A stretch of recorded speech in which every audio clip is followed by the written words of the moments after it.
Peace family. We back with another one. New day, new lesson. Y'all know how it go. So today I will be discussing. Wait, first off, let's open up correctly. Peace to all my loyal subscribers. Peace to the family. Peace to anyone trying to spiritually grow. I just like to spread information. Some you may know, some you may not know, because I like to come up with my own data sometimes and come up with my own ideas about how the world works and stuff. And you can too. You can come with your own ideas and you can create the world as you see it. So I don't know if I kind of had to wait till the sun go down to create this lesson, because I had to just look at how how just the sun and the sky just interacts with each other sometimes. I see it every day, but sometimes you really got to just sit down and study it to understand it correctly, or to the best extent. So basically, cause man, I was talking about this earlier with someone else too, and I mean it made a whole lot of sense once we broke it down and like got into like the real gist of everything, like how things work. Like I like to break it down and understand it like to a T. Like that's me, that's Chavo for you. So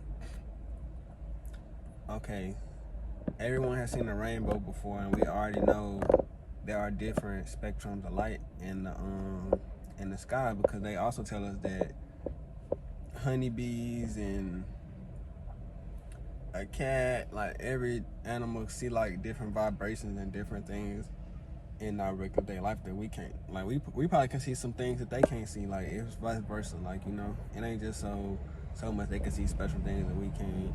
Like it's some things that we can see that they can't see. So I mean, we gotta take, you gotta take the good with the bad.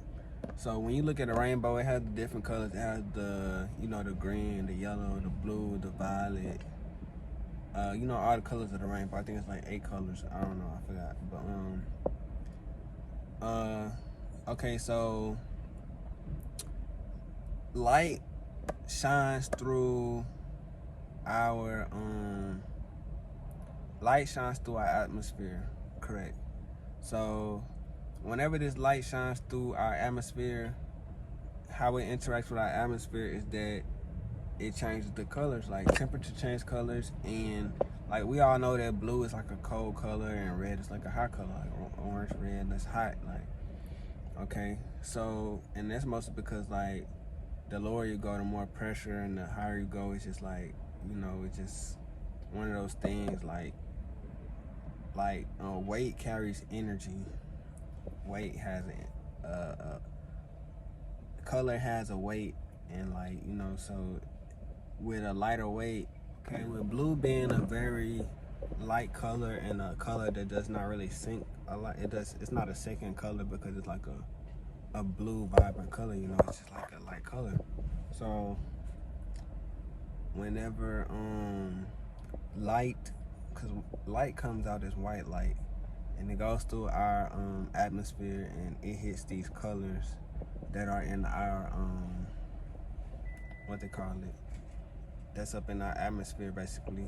Okay, so whenever the light hit our atmosphere, it kind of bounces off these different color links, because okay, each layer has that's why the rainbow has that little shade of color, because it's like different layers to the atmosphere. So like with blue colors and certain colors being higher, that's why the sky can be like yellow or blue, because those colors are lighter and they closer to the top. Okay, so when light travels through, heavier colors sink. So that's gonna be your red, just like a heavy color, like, but basically for sure red. Okay, so which is the root chakra, so it kind of makes sense. And purple and blue, violet, it's like your higher colors. And green, it's in the middle. It's like these certain things, like okay. So whenever the light enters our atmosphere, it comes through, it hits the blue. That's why the sky blue, because the light is getting scattered off of, we seeing the vibration of the blue light that's getting scattered in the atmosphere around us. Okay, so the light keep coming through even further.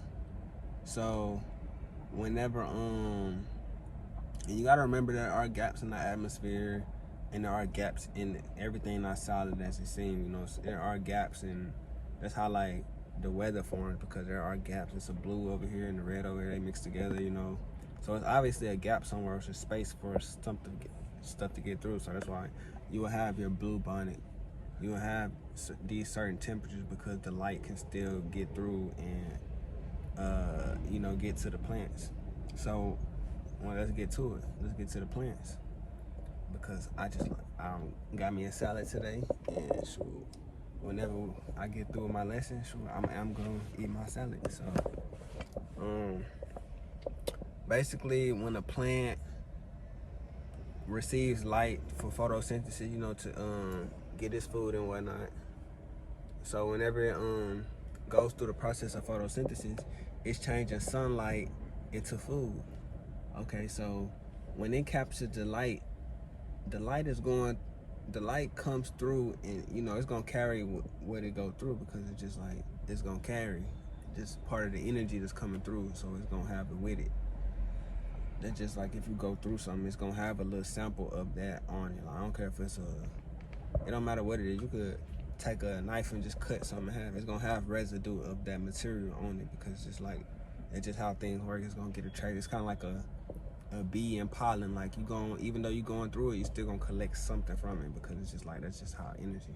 So whenever these light rays come to our atmosphere and hit it, and you know, penetrate a plant, or you know, it starts this process, the plant is going to absorb the light that it can absorb. So that includes the red, that includes the violet, all the other colors, and it's reflecting back green. So whenever we see a green plant or something, all that is the light hitting that, and the plant kind of reflecting it off like a mirror. Like it's like light hitting it like a mirror, and it's bouncing off of it.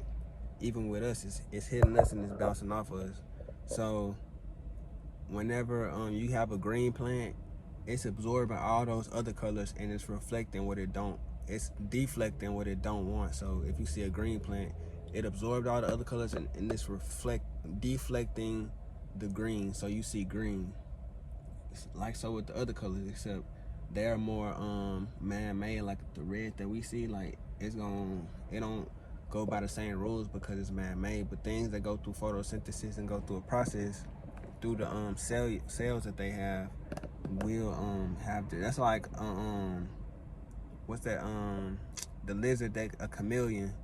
All it is doing is changing up the pigment that it's accepting, and it's reflecting back a different color. If it knows that the color under it is reflecting green, all it is doing is just reflecting back a color which they see. They don't even see like how we see. They see heat, and they see, cause if I ain't mistaken, a chameleon is a cold-blooded creature because it's in the reptilian family. So all they see is heat anyways, and since, like I said, color has a weight, all it is seeing is that weight. All it is doing is balancing this out with the weight. We see it as a color change, but all it's doing is balancing out like weight spectrums and stuff like that. So that's in the animal kingdom. And when the plants, like I said, when the light hit it, all it was doing is reflecting off of it what it don't want. You know, it can't accept. And that's my lesson with I ain't gonna lie, it was very powerful, but I want people to really listen to this like probably like 2 times and grasp onto what I'm saying, because by the end you're gonna understand like how this world is constructed, and everything that you can't see is still there, and it's still having an effect on you even though you can't see it. And I'm gonna go deeper into this lesson for sure, but I just want to kind of, you know, put it out there so your brain could already be like, you know, thinking about how I'm gonna come with it next time. So hey, y'all already know what I'm gonna say. I got a jet, go get a chick. You already know. No, that ain't it, but you already know what I'm gonna say. Shoot, got a jet. I'll be back in a sec, I say. Because of this thing in our atmosphere is one of the reasons why the moon, we can have a blue moon, a red moon. That means every color. You know, sometimes the moon be yellow. They say the cheese moon. Like all these different type of moons only gonna happen because of how distant the moon is from our atmosphere. If the moon closer to our atmosphere, then it's gonna get you know, some of the vibration, some of the spectrums of light will be affecting the moon, because the moon is naturally like a, as you can see it in the sky when it's not close to our atmosphere, it's a white color. It's reflecting white light, so it's, you know, it's not absorbing no color. Once it comes closer to our planet, it could become a red moon, because the light gonna be hitting it regardless, because the moon is at a certain distance where light gonna be just hitting it. So whenever the light is hitting it, what you're seeing is just a reflection of light off of it. So like when they get closer, like I said, that reflection is gonna hit it, it's gonna reflect back red to us. It'll come closer, it'll reflect back moon. You know, it'll be pink, like it'll be all those colors because of that reason. And it's all because of the sun's rays bouncing off the moon and bouncing off our atmosphere and bouncing off of things and just reflecting light back on it as if a mirror would do.